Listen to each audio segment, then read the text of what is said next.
Financial Times was on to something. I am relieved that you decided to postpone publication of the unclassified document.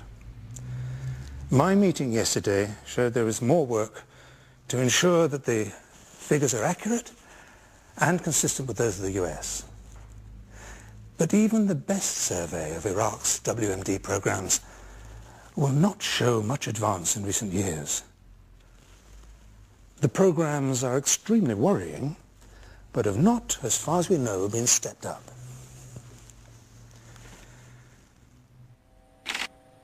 But the American military were stepping up maneuvers in the Gulf region.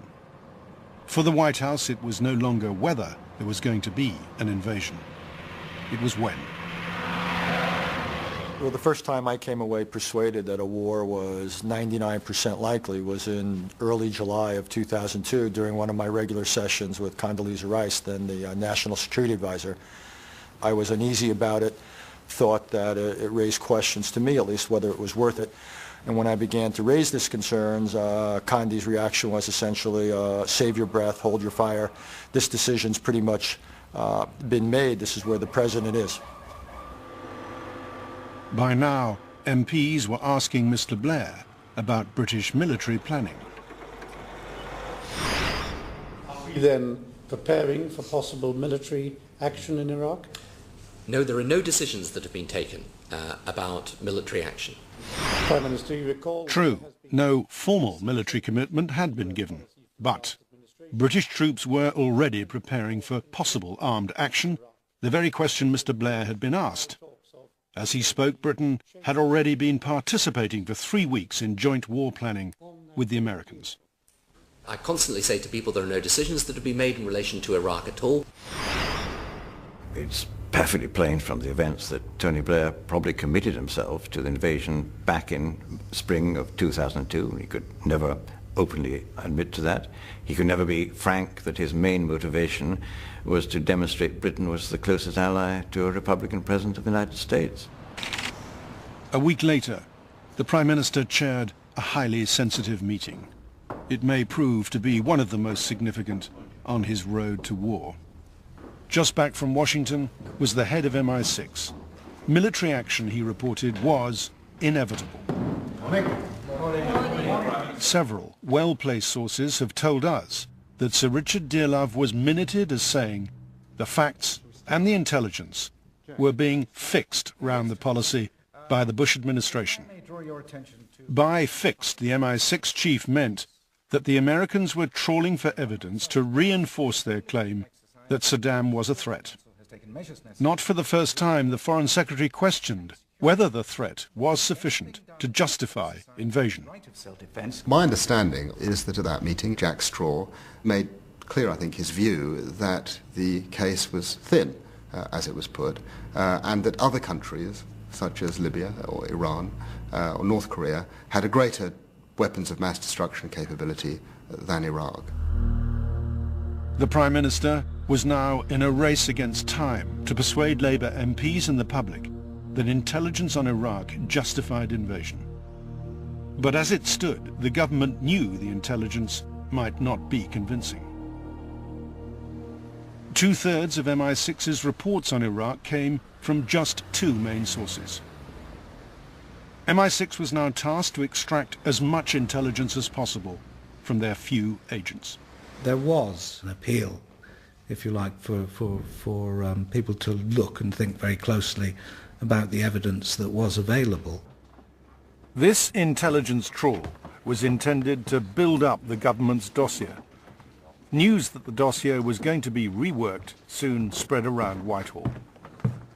It was mentioned to me by a colleague in the margins of a meeting in Whitehall. Our shared reaction was that that would be a considerable challenge because of the relatively sparse nature of the intelligence available on Iraq's WMD.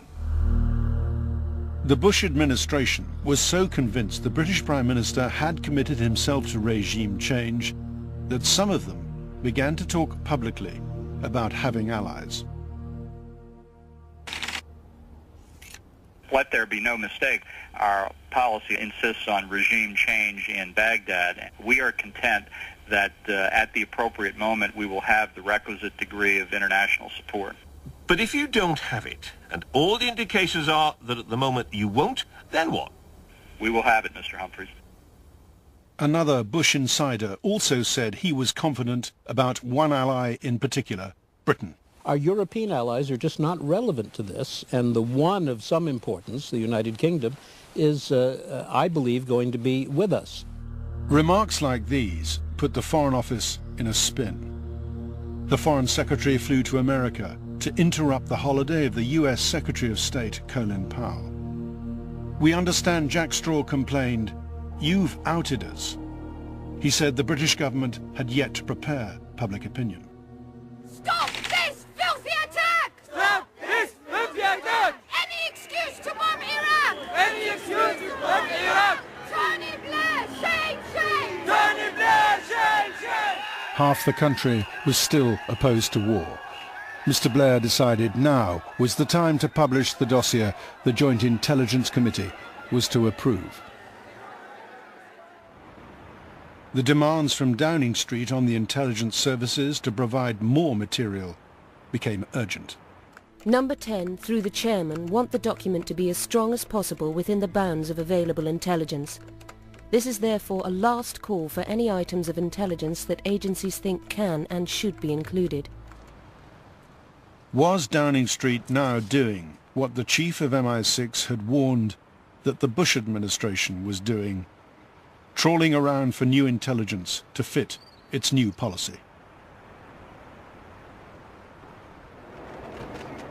At the Hutton inquiry, the Prime Minister was asked why he chose September to publish the dossier.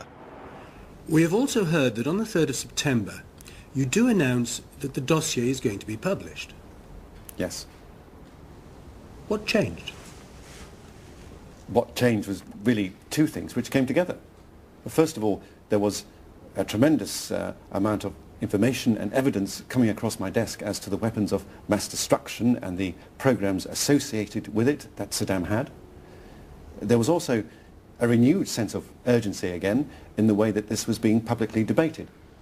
It now seems less surprising that so much information was coming across the Prime Minister's desk. After all, MI6 had gone looking for it, following that crucial meeting chaired by him in July, when it was decided to build up the intelligence case. Mr. Blair has always denied the purpose of the dossier was to make the case for war. As the Americans built up their forces in the Gulf, he kept saying no decisions had been taken. Yet privately he had been told war was inevitable, which might explain why the Prime Minister recalled Parliament in September to launch the dossier. I'm aware, of course, that people are going to have to take elements of this on the good faith of our intelligence services. But this is what they are telling me, the British Prime Minister, and my senior colleagues. The intelligence picture they paint is one accumulated over the last 4 years. It is extensive, detailed, and authoritative. True, the Joint Intelligence Committee had judged Iraq had a chemical and biological weapons capability. But only 2 weeks earlier, they'd reminded the Prime Minister their judgment was based on limited intelligence. Not that you'd have known that from the dossier. It concludes that Iraq has chemical and biological weapons, that Saddam has continued to produce them, that he has existing and active military plans for the use of chemical and biological weapons, which could be activated within 45 minutes. The government's claims that Iraq was now actively making weapons which could be swiftly deployed were based substantially on just 2 new intelligence sources. Both sources had supplied this information since MI6's call in July went out to build up the intelligence base. Mr. Blair was briefed about both sources by the chief of the Secret Intelligence Service, Sir Richard Dearlove, just days before he presented his dossier to Parliament. Sir Richard, hello. Sir Richard told Mr. Blair that one of the 2 news sources was claiming to know where a chemical agent was being produced. but he was untried and untested. I'd like to brief you on SIS's main sources, including a news source on trial. The news source is potentially important. I can give you our understanding of his access. However, the case is developmental and the source remains unproven. But if you're happy, The second news source was linked to an Iraqi opposition group with an obvious interest in toppling Saddam. SIS had only 3 other main sources, and Mr. Blair was told their reports were unremarkable or hearsay. The news source came in and was able to provide... What the Prime Minister told Parliament, however, had none of these qualifications. His weapons of mass destruction program is active, detailed and growing. The policy of containment is not working. The weapons of mass destruction program is not shut down. It is up and running now. You're saying you think that all the way through he knew how thin it was? He saw the evidence. I mean, he probably saw more of the evidence than any other single person in government. Therefore, he was well placed to judge how thin it was. But he said it was extensive, detailed and authoritative. You're saying he made that... I think you'll have to ask him how he justifies that. But this is quite an important point, this gap between what we now know he knew and what he said in public. You still are of the view that that gap can be explained by good faith, not by dishonesty. I've no doubt he believed that those weapons were there. What surprised me, astonished me about the September dossier was how one-sided it was. It was propaganda. It was not an honest presentation of intelligence. There has been a real concern on our part not to exaggerate the intelligence that we get, but I have to say that, I mean, one of the things that is difficult to reflect for very obvious reasons is the credibility of it.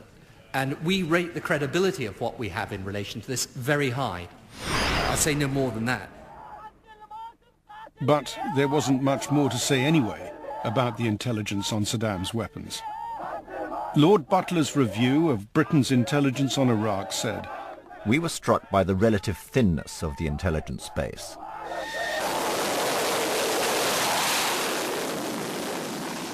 By early autumn, the Americans were planning for a likely invasion early in 2003. The Ministry of Defence stepped up Britain's Iraq planning.